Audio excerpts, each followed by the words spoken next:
Hey everyone, it's Crystal Elise, and thank you so much for joining us for this week's Baller Pass exclusive. On the line with me today, we are so delighted to have the one, the only, self-proclaimed real basketball wife, Mrs. Meeka Claxton. How are you, Meeka?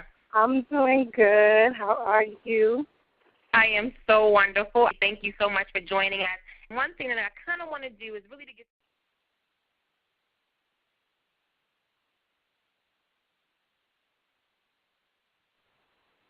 Hey everyone, it's Crystal Elise, and thank you so much for joining us for this week's Baller Pass exclusive. On the line with me today, we are so delighted to have the one, the only, self-proclaimed real basketball wife, Mrs. Meeka Claxton. How are you, Meeka? I'm doing good. How are you?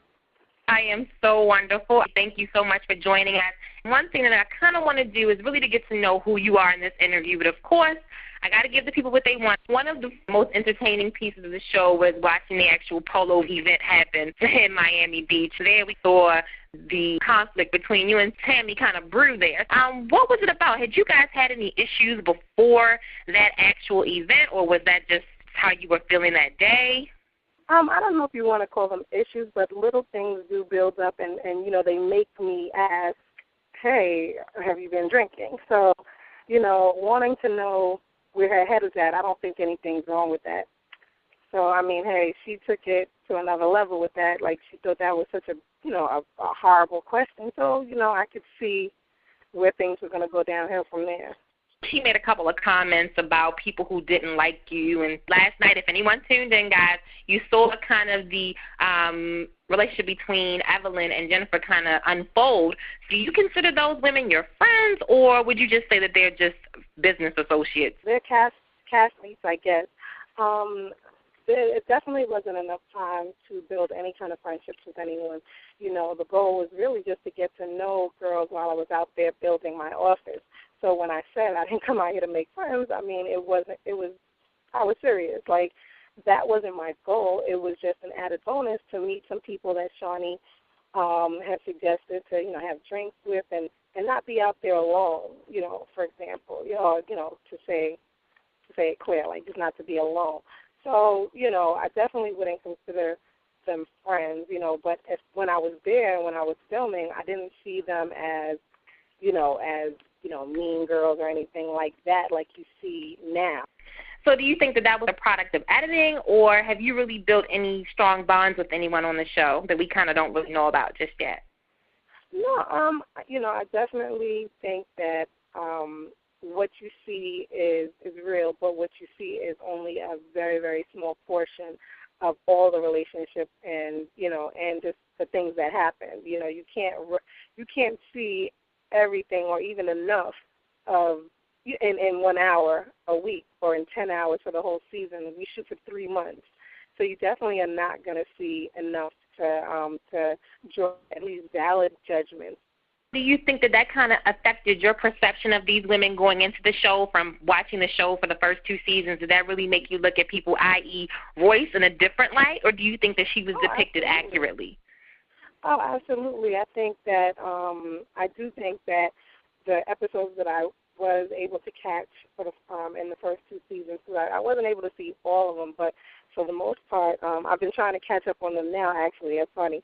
But for the most part, the ones that I saw, I think that, you know, I don't think Royce was depicted, you know, the way I wanted, you know, the way she should have been. But, you know, it is what it is. It's what we sign up for, and, you know, we can't be mad at it.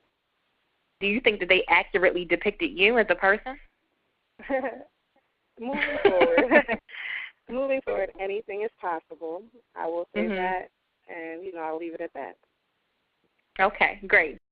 Now that we have that out the way, Meeka, let's talk about you as a person. Everyone, if you're just joining us, I'm on with Meeka Claxton. You can follow her on Twitter at Meeka Claxton, and that's where I went to see her profile. And there you're listed as a Queens native, a wife, mother, reality personality, philanthropist, and entrepreneur. So I'm going to kind of go in that order just so we can kind of get to know you, because I watched the show religiously. Definitely. And I'm like, and I still feel like I don't know who you are. So let's start with you being a Queens native. If you follow me on Twitter, I think you will get a really good understanding of who I am 100% of the time. 24/7 because that is me all the time. What was life growing up for you, like in Queens? Did you grow up privileged, or did you grow up working class? How was life growing up in Queens? You know, it was funny because my dad had a motto. My dad had a great job.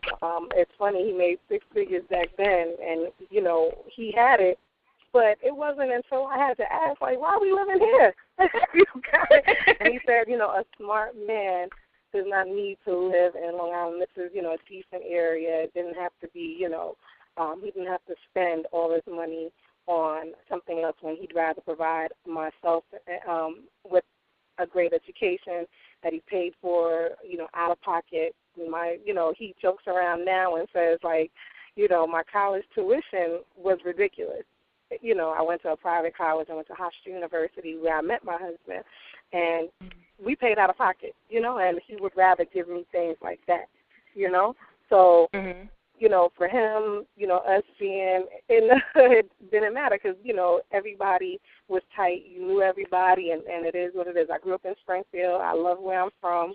You know, I still speak to a lot of people. I'm around there all the time when they have, like, their, you know, community events and stuff like that. You know, I love where I'm from. I think where I grew up shaped me tremendously as a person. You know, it definitely taught me my hustle and my drive. I said it the other day, being from the hood doesn't mean that you have to be a hood rat, you know, all your life. Being from a certain area like where I'm from, it just teaches you how to grind. You gotta always want better. So not just yourself, but for your family in the long run. The next thing you have on your profile is that you're a wife. You already told us that you met your husband at Hofstra. For those of you who don't know about Hofstra, look it up. It's a very well-known university. Who is Meeka Claxton as Mrs. Claxton? Who are you as a wife? Me as Mrs. Claxton is pretty much like the homekeeper. You know, the guys, for most of our relationship, he was on the road. He just retired February of 2010. So it's been an adjustment period getting used to him being home and things like that. But technically for me, I'm usually there making decisions, you know, where the kids are going to go to school, what's going to happen, paying the bills. You know, now he's home, so now it's more of a unit. Now we're more of partners. You know, we're more of a partnership now, like a typical marriage. You know, before it's like you're a single parent, even though you have that help. You know, so I have so much respect for single moms and single dads too. There are a lot of them. We know a few actually that are doing it on their own with no reprieve. Like at least he would come home every so often, you know, and help me out. So I have so much respect for them. But yeah, that's me as a mother. I mean, as a wife, I'm taking care of the house while he's gone and making sure things are handled. And, you know, I take care of my husband, too, just in general. I know that if you're not doing it, somebody else will. Yes, they will. And that segues into my next question. We already know that marriage is a process, but it has got to be times 1,000 for a woman who's married to a man who's a professional athlete. What do you think is the toughest part? We know it has a lot of perks, but what do you think is the toughest part about being married to a professional athlete? Yeah, I mean, you're right. There are a lot of perks, but then at the same time, I think the toughest part is, you know, the guys being on the road so much. You know, it's one thing when you're just married in general, like you said. You know, there are problems in any marriage, but you know, imagine arguing and then the guys are leaving. Like you really have to leave the lines of communication open. You have to be very secure. Because the guys travel way too much for you to be insecure. You have to build a level of trust. We've been through things, you know, before we were married, and when we got married, we left all of that at the door. It's like, we're going to be honest, we have to build a level of trust there, because if we don't have it, it's just definitely not going to work, especially in this industry.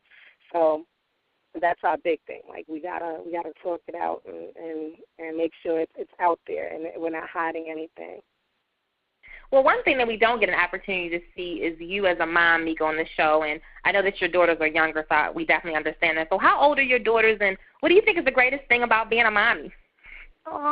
Yeah, I am sad that you guys don't get to see that part of me, because that's actually the most rewarding part of me. You know, I love being a wife, you know, and I love the business aspect of just me being a woman in business, but the most rewarding part of my life, hands down, is being a mommy. Like, just waking up and seeing my girls. You know, they literally, my girls are 8 and 2. Anaya just turned 8, and in June, actually, and London will be 3 in October. And these girls have such an amazing spirit. It's uncanny. Like, they wake up and it can be so dreary outside, and we're getting ready for school. And, you know, as adults, we're like, oh, this weather is keeping us down. And they're jumping on the bed like, good morning. And it's amazing. Like, they make you smile in the morning for me and my husband. So he gets to see a lot of that now, like I said, being home. And he says it. They're at Camp Grandma and Grandpa, as I like to call it right now. They're in Florida for the summer.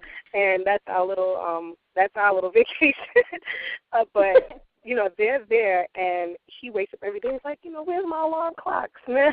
You know, it's tough. You know, those girls their spirits are just amazing. How did you balance mommy life and actually doing the actual show? How did you do that? With my husband on my side. He took on the bulk of everything, but we did interview a lot of people to help on, you know, nights and weekends when I was gone, to help him out if he needed the help. But we also flew in my parents.